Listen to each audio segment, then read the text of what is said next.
Imagine being able to order healthcare facilities like we might order a custom car. The animation you are watching offers this idea as a real possibility. This is the CareSite concept.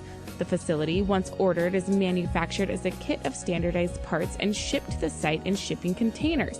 These containers not only house the parts, they are the actual structure off which the building enclosure is suspended. This idea provides for significant long spans.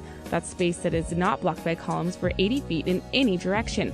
These 80-foot square models can be joined to provide phenomenal flexibility. Standardized room types are made from plug-and-play partitions on a half-meter grid. The layouts are based on team care concepts that minimize patient movement and allow for smaller building footprints. Mechanical and electrical systems are fully integrated into the structure, and through decoupling the care technologies from the building, all systems are simplified.